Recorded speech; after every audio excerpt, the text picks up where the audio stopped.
Hey YouTubers, welcome to my channel, How to Defeat a Narcissist. I am an author and a healthy relationship advocate. I have a blog on narcissism and building self-esteem for men and women.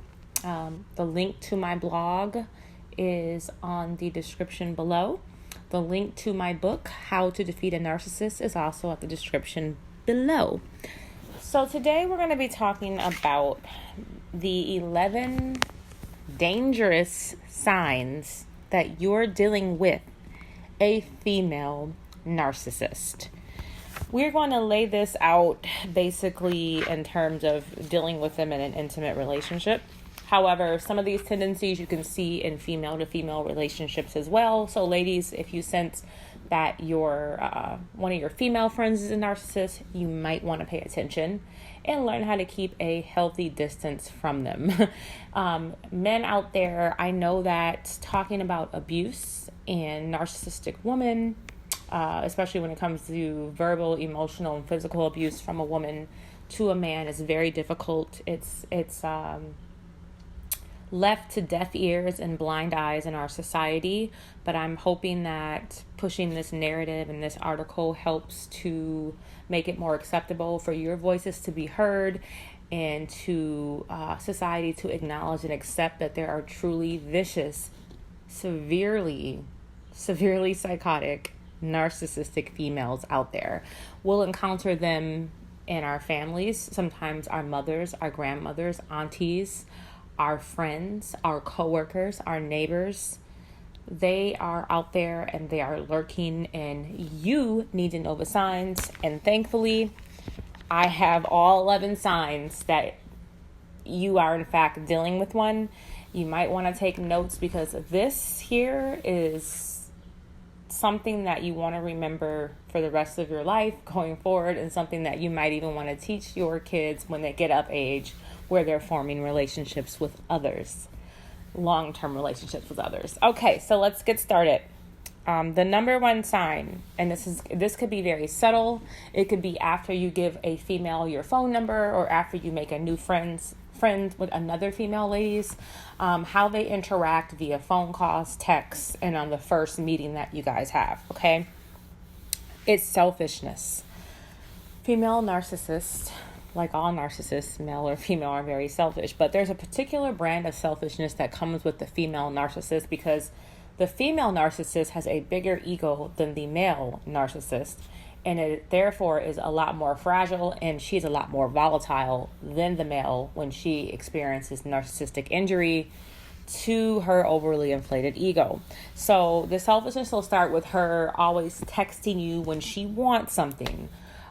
When you want something, if it's just wanting to talk or go to a place or event that interests you, she's going to act really nonchalant and sometimes not even reply to your text or return your phone call, expressing any interest whatsoever. Okay. They don't feel like they need to tell you they don't want to go, and they don't feel the need to even let you know anything sometimes, until the opportunity comes where they want to speak with you because they have something that they want you to do with them, okay? So it's going to be a very one-sided interaction to begin with. Sometimes they may not even return your phone call or text for days, and typically when they do, again, it's because they want something. They totally disregard what you called them for originally, and they do it so innocently and charmingly that they may say, "Oh my God, I was so busy. I forgot. I wasn't even thinking." And they might go as far as gaslighting you and say, "I did respond to your text and told you I couldn't make it. Didn't you get the text message?" And you're going to be like, "No, I didn't get the message." "Well, I sent it." So then you're going to start thinking you're crazy or that you're overreacting. Okay, so they will even fabricate things that never happen to justify their selfishness and their lack of interest in your life, your hobbies, your opinions, and what they like and what you like to do. So when you first meet up with them, they'll meet up with you more than likely at a place that they want to go to, and they're going to talk about themselves most of the time, giving you very little room to get a word in edgewise, okay? When you do talk, they may interrupt you or try to finish your sentences frequently because they want you to hurry up and be quiet so they can start talking again, okay? And they think they're so intelligent and entitled that they already know what you're going to say before you finish your sentence anyways. So they might as well finish the sentence for you or interrupt you and start a whole new conversation, okay? So you're going to get the sense after a couple of interactions that they are selfish and the relationship is kind of one-sided, okay? And for females, when you deal with another female and you guys are having a budding friendship, you'll notice that the female narcissist will often call you to rant or vent about something at work or their boyfriend or their family. And they call you and just divulge all this negativity onto you with these stories and these issues. And then as soon as they're done venting, they'll take a deep breath. And I'm like, okay, girl, I gotta go. So you might have wanted to ask them something or share something with them that was, about your day, but they don't care. Their whole objective was not to talk to you. It was to talk at you about their issues, get something off their chest, hang up, and move on. That's basically what you're there for, whether you're a male or a female, okay? So they have a high propensity towards self-interest. They're very self-interested, and it's going to show in several of your early interactions with them. The selfishness can also come from them, being ungrateful. So you may, if you're a guy, you may court a female narcissist, take her out on lavish dates, try to spend a lot of time with her, buy her gifts, and she will rarely say thank you. Or she may say thank you all the time, but then when you don't get her anything, she may sulk, act indifferent, or even give you the silent treatment because her selfishness is saying, what am I getting out of this? When she sees you doing some things for her, she's going to expect you to do them all the time, which is completely unrealistic, like her expectations. So beware of those selfish signs in the female narcissist, okay? The second dangerous sign that you're dealing with a female narcissist is she's rude and sarcastic most of the time. She's probably going to be very rude to waitstaff at restaurants, maids, janitors, servicemen and women. She's going to put up her chin a lot and roll her eyes, even if she's not filthy rich or came from a privileged family or from a specific class. Even if she's dirt broke and poor, she's going to put on the air that she's always better than other people. And sometimes it could be her just rolling her eyes, making faces. Her body language will be closed off and kind of uninviting towards people who don't have a certain amount of income, status, or prestige. So if you bring her around people who live in lower means, have lower income, her whole attitude might change and she may appear very removed, stuck up, and rude to them because they can't do anything for her, basically.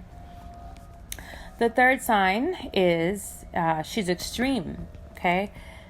There's nothing balanced about her. She's either an extreme workaholic, extremely materialistic, extremely into politics, either left-winged, right-winged, or she's a conspiracy theorist, okay? She's either going to be a psycho-feminist, very strongly opinionated and not very in the middle or on the... She can't be in the middle of anything. It's either left or right with her, either far left or far right. She could be extremely quiet and contemplative, or she could be extremely talkative, loud, and aggressive.